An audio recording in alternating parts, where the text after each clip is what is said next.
la facturation. En cabinet comptable, ce n'est pas juste éditer des factures à la fin du mois. C'est un levier direct sur votre trésorerie, votre rentabilité et même sur votre relation client.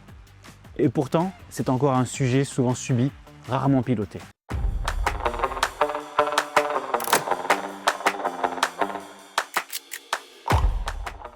Aujourd'hui, je vous propose un guide complet de la facturation en cabinet comptable en 2026.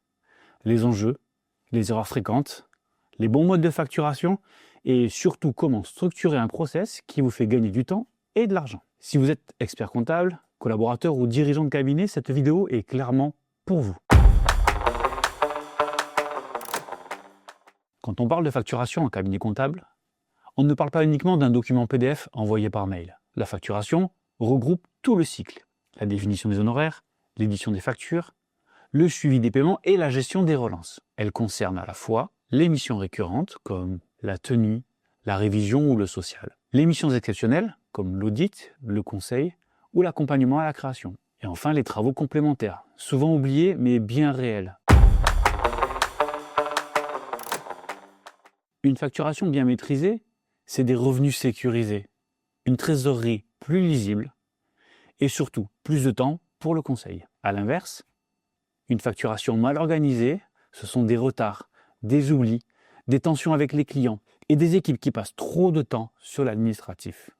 Et surtout, un vrai risque sur la trésorerie. Prenons un exemple simple. Un cabinet de 150 clients avec un délai moyen de paiement de 45 jours, en ramenant ce délai à 30 jours grâce à des relances structurées, il récupère l'équivalent de 15 jours de chiffre d'affaires en trésorerie disponible. Ce n'est pas un détail, c'est un levier stratégique.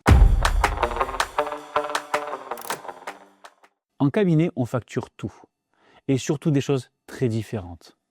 La tenue mensuelle, le bilan, la fiscalité sociale, juridique, conseil ponctuel. Chaque mission a son propre mode de facturation, ses conditions et ses échéances. Résultat, construire une grille tarifaire claire et cohérente devient un vrai casse-tête. Autre problème majeur, le temps. Créer les factures, vérifier les montants, envoyer, suivre, relancer. Tout ce temps passé sur la facturation, c'est du temps en moins pour le conseil et le développement du cabinet. Les cabinets les plus performants cherchent justement à réduire cette charge administrative pour se recentrer sur ce qui crée le plus de valeur. Les retards de paiement touchent tous les cabinets. La différence, c'est la manière de les gérer. Sans process clair, les délais s'allongent, les impayés s'accumulent et la relation client se dégrade. Avec une relance structurée, régulière et anticipée, la situation est très différente. Il n'existe pas un seul bon mode de facturation. Tout dépend de vos missions et de vos clients. Le forfait consiste à facturer un montant fixe pour une mission définie. L'avantage, c'est de la visibilité et de la simplicité. Pas de surprise pour le client. Mais attention, le forfait impose une très bonne estimation du temps passé. Sinon, on travaille à perte, sans même s'en rendre compte. Pour les missions longues ou exceptionnelles, la facturation progressive est souvent la plus séduisante et sécurisante. Exemple, une mission facturée, 2000 €. 30% à la signature, 40% à mi-parcours et 30% à la livraison. Si le projet s'arrête en cours de route, le cabinet a déjà sécurisé une grande partie de ses honoraires. Structurer sa politique tarifaire. Première étape, des barèmes clairs. Par type de mission, avec des critères objectifs, taille du client, volume, complexité. Une grille tarifaire formalisée. Ça facilite les devis, ça limite surtout les négociations et ça garantit une cohérence entre collaborateurs. Astuce, revoyez vos barèmes chaque année en fonction du temps réellement passé. Définir un calendrier de facturation. Facturer à échéance régulière, c'est essentiel. Mensuel, trimestriel, peu importe, mais structuré. Les clients s'habituent à ce rythme et les oublis disparaissent. Organisez les relances. Un bon suivi, c'est une relance rapide et progressive. Par exemple, un rappel à l'amiable juste après l'échéance. Une relance plus formelle quelques jours plus tard. Puis une mise en demeure si nécessaire. Un cabinet qui relance 3 jours après l'échéance peut atteindre 85% de paiement en 30 jours contre 60% sans relance structurée.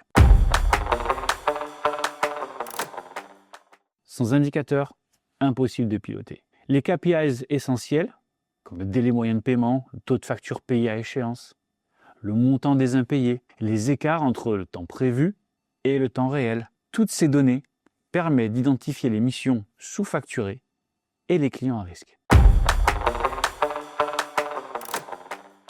La réforme de la facturation électronique impose de nouveaux formats et de nouveaux standards. Mais au-delà de la contrainte réglementaire, c'est une vraie opportunité. Moins d'erreurs, plus de traçabilité et un gain de temps significatif. Automatisation, génération automatique des factures, relance programmée, suivi en temps réel. Les cabinets qui automatisent leur facturation ne gagnent pas seulement un outil, ils transforment leur organisation, sécurisent leur trésorerie et renforcent leur positionnement.